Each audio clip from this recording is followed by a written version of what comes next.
Devenir Miss France, c'est un choc. C'est un choc parce que en une seconde comme ça, tu bascules dans la lumière. T'es pas forcément préparé psychologiquement. C'est un rêve de petite fille et en même temps un stress énorme parce que tu n'as plus, ce n'est pas toi qui établis ton emploi du temps, où tu vas, ce que tu fais. T'as pas forcément les armes psychologiques pour répondre non plus au milieu dans lequel tu vas évoluer. Mais c'est un conte de fées. Devenir Miss France et tu te dis oh, mon conte de fées devient réalité. Et pour moi c'était ça, la belle robe, la couronne, les voyages, les bijoux et c'était un rêve éveillé et je suis toujours extrêmement reconnaissante. Je ne me permets pas de juger, je vois juste l'évolution. Les critères ont évolué et c'est une bonne chose parce que ça va avec notre société. C'est l'ouverture et je trouve ça top. Après, je crois que ce qui fait la force de Miss France, c'est d'avoir un ADN différent de tout ce qui se fait ailleurs. C'est unique. Et ce qui fait que Miss France est unique, c'est le côté aussi tradition, c'est aussi le côté costume régional, c'est le côté petite princesse. Et pour moi, j'associe forcément Miss France à Geneviève et c'est l'occasion pour moi de lui rendre hommage. L'interpellation récurrente, c'est est-ce que Miss France n'est pas antiféministe? Est-ce que ça défend vraiment la condition de la femme?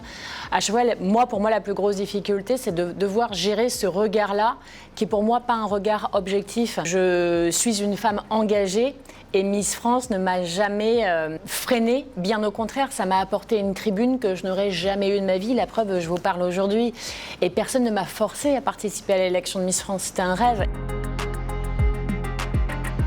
Je crois vraiment, en tout cas, que tu t'épanouis en tant que Miss France si tu as comme qualité la sociabilité, la capacité d'adaptation à toutes les situations, parce que tu vas partout, tu dors n'importe où, dans les plus beaux endroits comme dans des endroits difficiles. Tu rencontres parfois des milliers de personnes en une journée. Donc si tu n'as pas une fibre humaine d'échange, de partage, si tu n'aimes pas partager avec les gens, discuter, etc., être approché, c'est vrai que c'est compliqué. Alors Miss France, je regardais l'élection toute petite avec ma grand-mère tous les ans et j'en rêvais comme on rêve de se marier un jour en robe blanche. Ça faisait partie des rêves de petite fille. Ça a été un concours de circonstances pour le coup, parce que ma toute première élection, j'ai accompagné une de mes meilleures amies. Donc c'était l'élection de la reine du Muguet. Et en fait, je me suis retrouvée élue et comme tu représentes la ville, tu dois représenter après le département, enfin on te le demande. Mais je me suis jamais vraiment préparée de façon pragmatique, concrète. J'avais même pas de robe de soirée, moi j'étais en Doc Martens et en jean. Et finalement, je crois aussi que ça c'est un atout, de ne pas être formaté et à s'être trop préparé, à avoir un texte récité, à avoir des projections, à idéaliser les choses. Les expériences qui m'ont le plus marquée, j'ai eu Geneviève à mes côtés au petit-déj, quoi. Donc Geneviève, voilà, telle que tout le monde l'aime, avec son chapeau, et je l'aimais encore plus sans. Donc je crois que c'est dans les expériences marquantes, c'est ma rencontre avec Geneviève, avec la grande dame qu'elle était et tout ce qu'elle a fait pour moi, quoi. Donc ça, c'est forcément marquant. Les voyages aussi sont marquants, et il y a un lien avec Geneviève, parce que ce qui m'a marqué de façon très négative, c'est l'élection de Miss Univers. J'y ai participé, c'était à Porto Rico. Ça a été très compliqué, j'étais victime de plusieurs rumeurs, enfin d'une rumeur principale assez douloureuse, j'avais à peine 20 ans. Et le lien, c'est que Geneviève, qui déteste prendre l'avion, a sauté dans un avion pour me rejoindre à Porto Rico. Ça reste douloureux parce que du coup, c'est l'expérience aussi de la rumeur, du harcèlement. Il n'y avait pas encore les réseaux sociaux et heureusement, ce que j'ose même pas imaginer. Mais du coup, de vivre aussi le revers de la médaille et le pire de tout ça et d'être atteint dans ton intégrité, etc.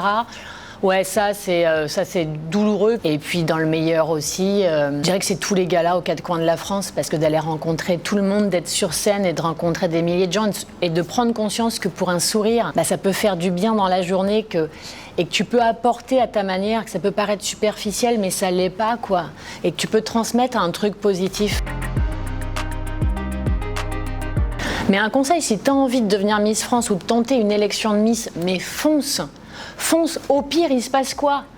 T'es pas élu ou alors tu tombes et t'as un petit moment de solitude, de ridicule, et alors? On peut pas se satisfaire d'un confort de vie sans jamais prendre de risques. Alors mon métier aujourd'hui, mon métier premier, Je suis animatrice de télévision et de radio. La radio, je l'ai découverte pendant mon année de Miss France en étant invitée, voilà, en studio. Et j'adore en fait l'échange direct qu'au travers de la voix. Et la télé, j'adore parce que c'est pareil, je m'implique vraiment dans les émissions. C'est pas qu'un plateau où tu souris, où tu lis un prompteur, un fond vert. Ça peut être de la télé aussi, c'est de la télévision aussi. Après, en parallèle, c'est vrai qu'il y a d'autres activités. Écrivain, je viens de sortir Mams aux éditions Solar. Et puis j'ai la chance d'être égérie ambassadrice de Tisaya. Et forcément, au quotidien, le rôle, l'activité qui est la plus chronophage, c'est celle de maman, puisque j'ai 4 enfants. Donc c'est même pour ça que là, je suis chronométrée, parce qu'il faut que j'aille les récupérer. Donc voilà, la vie est speed.